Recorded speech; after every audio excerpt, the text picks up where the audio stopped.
Karen demands VIP table, claims to know the owner. But I am the owner. This is the story of how a Karen stormed into my restaurant, demanding a VIP table, only to end up crying with a $4,000 bill after I got my revenge. She marched in, screaming that she knew the owner and that we had to give her and her friends the VIP table reserved for celebrities. The problem? I own this restaurant, and I had no idea who she was, but I decided to play along and see what would happen. During their dinner, one of the girls asked me if I thought my life was meaningless because I worked as a waiter. That's when I realized all bets were off, and I was going to get my retribution. Here's how it went down. A family legacy, from humble beginnings to hotspot. This all happened around the Christmas and New Year's holidays. My grandparents immigrated to Canada from Italy in the 1970s and opened this very restaurant. When they passed, my parents took over, growing and expanding it over decades. I've been working here since I was 15. As my parents got older, they retired and became snowbirds, spending their winters in Florida. A few years ago, they sold the restaurant to me, though they kept a small percentage of the stock as a supplemental income source, in addition to their savings. As soon as I took over, I completely modernized the place. I rebuilt the restaurant, changed the logo, and reached out to local and national newspapers for advertisements. I invited food critics, bloggers, and vloggers. It was slow at first, and I genuinely feared that the loan I took out was the biggest mistake I'd ever made, that I'd ruined 3 generations of a family business. But soon, things started to click. A local semi-YouTuber featured us in one of his videos, which brought in more people and led to more reviews. We quickly saw 5 to 10 times our normal volume, even on a Monday. We became a destination for big events, and it wasn't uncommon for a celebrity to stop by on certain nights. I even invited high-profile clients to visit and cook for our guests, which cost a fortune. Because of all this, we were completely booked for the holidays. People had to make reservations in July just to get a table in December. It took years to get to this point. The encounter, a queen bee and her minions. When things get busy, I don't just sit in the back office. I'm on the floor doing whatever needs to be done, whether it's greeting customers, bussing tables, or mopping floors. On nights with high-profile guests or events, I wear a jacket and take charge. One night, 6 women walked in. 5 looked to be in their early 20s, with their leader appearing to be in her mid-20s. My best guess was she was an older sister or an older sorority sister to incoming college students. I was greeting them at the entrance, and as they approached, Queen Bee Karen was telling the baby Karens how amazing this restaurant was, how delicious the food was, and how there might even be celebrities there. When she reached me, she declared she needed a table for 6. I responded, "Of course. Can I get the name on the reservation?" She stared at me. "Oh, I didn't make one," she replied. "But it's okay. The owner is a personal friend of mine. He said he always keeps 1 or 2 tables open for special guests, and we can have one of those tonight." This is true for many high-profile restaurants, and I've been doing it recently as well.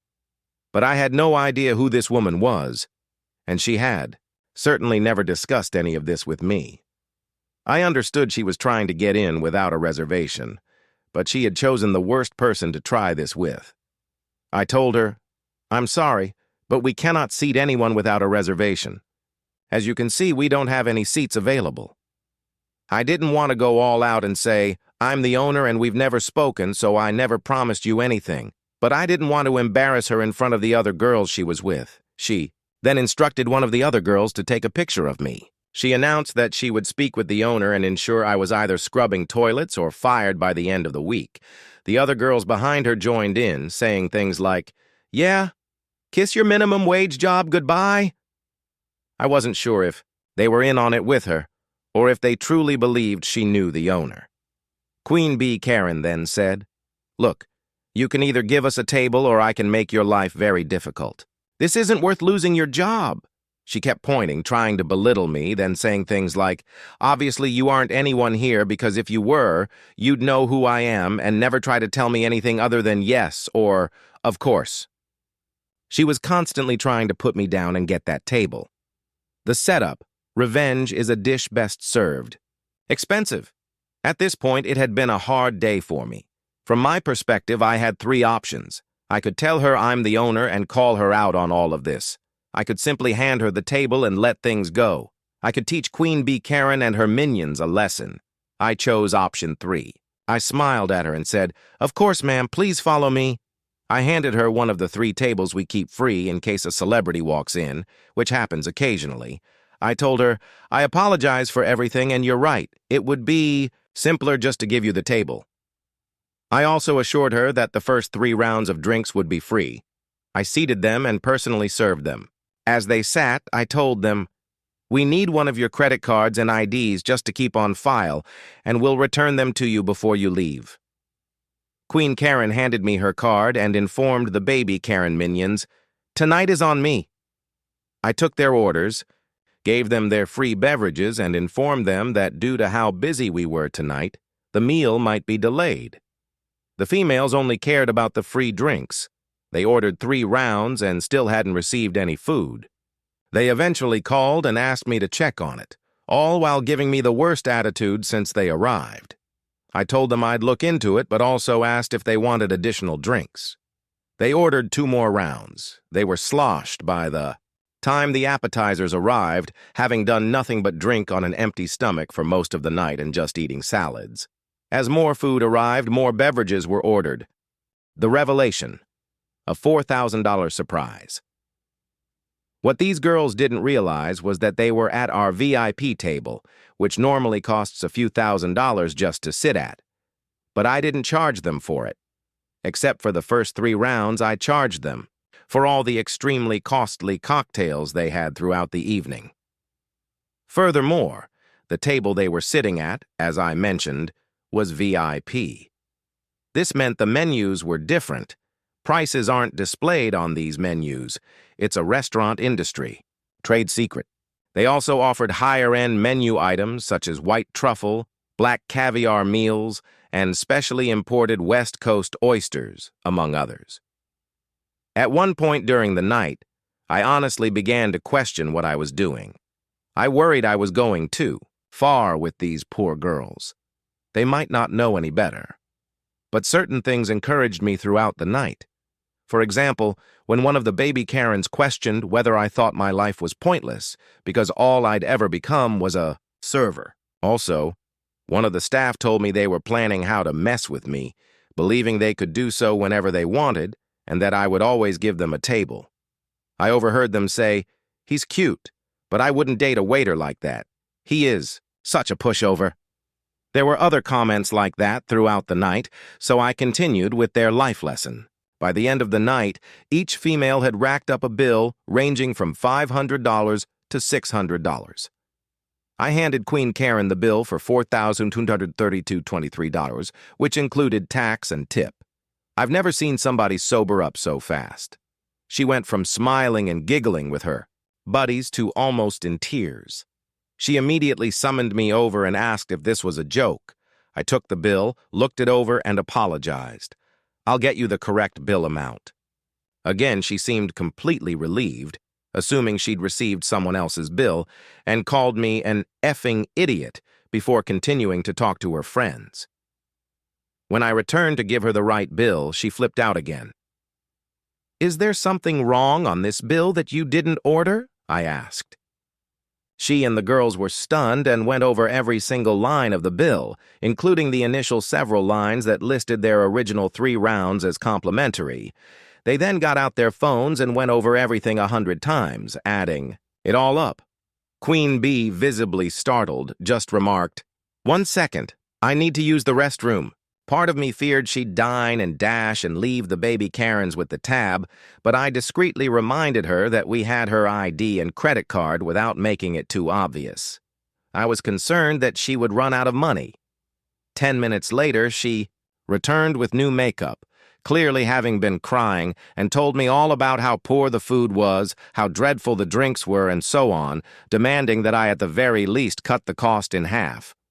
She went on to say that the baby Karens would help, despite the fact that she had previously informed them that the night would be hers. Then, as if a light bulb went off in her head, she brought up her alleged relationship with the owner again, as if it would give me extra motivation to lower the amount in half. I smiled as I told her, "No. Simply no. I can't change the bill." She takes out her phone and shows me a series of text messages from someone named after my restaurant, followed by the word owner.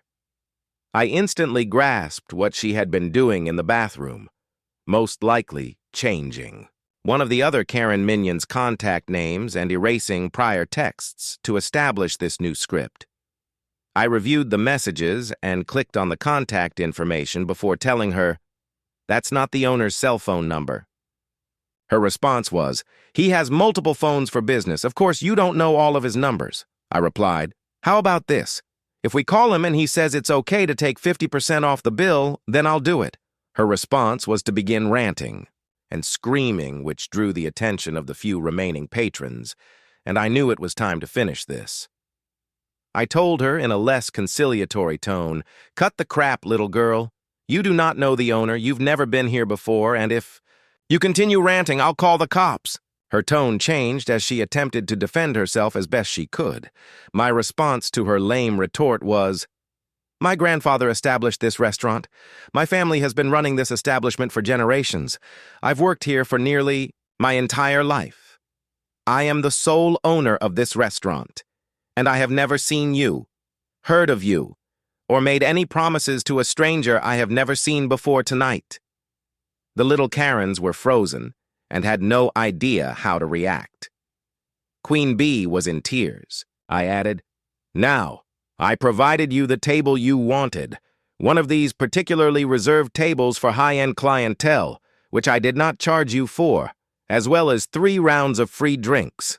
If you do not pay your account, I will call the cops and give them your identification." Karen signed the bill in tears, and the tiny Karens reached into their wallets to hand her whatever cash they had, which was probably a couple hundred, with the promise to repay her more. The aftermath. Justice. Served 2 days later, an angry man arrived at my restaurant and asked one of my bartenders to speak with me. I was in the back office working, so we had to wait for about half an hour. She was with him too, but she kept her head down. I took them both to my office and showed him highlights from the security cameras, which had particularly high quality. Audio because they were in the VIP area. We needed to keep good records in that region due to previous unconnected accidents. I showed him the majority of it, their remarks, orders, everything. When all was said and done, he rushed out with her, yelling at her the entire way. I have not seen or heard from any of them since, but the initial bill I gave them, which did not include the $120 oysters, is framed on my desk. As a side note, I didn't lose as much money on the table and 3 rounds of drinks as you might expect. The table was intended to be empty anyway, so I didn't lose anything because I hadn't expected to gain anything in the first place. The cost of the meal and other drinks more than compensated for the loss in the first 3 rounds. Your thoughts? Was I the jerk? So now that you know everything, am I the jerk? Probably the most astonishing thing about the Karens in this situation, aside from the money, trying to muscle their way into securing a seat and avoiding paying the bill, was their perspective on the world. That solitary statement concerning the original poster's inadequacy as a waiter definitely stood out. It seems that I was going to loosen up on my entire vengeance plan, but then one of the baby Karens asked me if I felt my life was meaningless, because all I had become was a waitress. That has to be one of the most insanely entitled viewpoints we've ever seen. There is absolutely nothing wrong with having a job, regardless of the income. This happens frequently with jobs such as janitors, and I despise it when individuals believe they are superior just because they don't work in those positions. There is nothing wrong with being a janitor. I don't understand that mindset. But in this situation, she not only feels that way, but she also wants to mock him for doing a difficult job, such as being a waiter, or at least that's what she believes he's doing. One more thing. I'm happy this story ended on a somewhat gratifying note, with the father attempting to reverse the situation, but becoming more enraged with his daughter than the restaurant owner. The only thing that freaked me out was that the restaurant was recording audio of the folks sitting at that table. I would probably avoid going to a restaurant if I knew my talks were being recorded. Anyway, I'm glad it worked out for me, but please tell me, how would you have handled the matter if it were your restaurant and these were your customers? Was I a jerk or not? And why? Thank you for watching. If you haven't subscribed yet, please do so, and hit the notification bell to stay updated with more shocking real-life stories happening around you.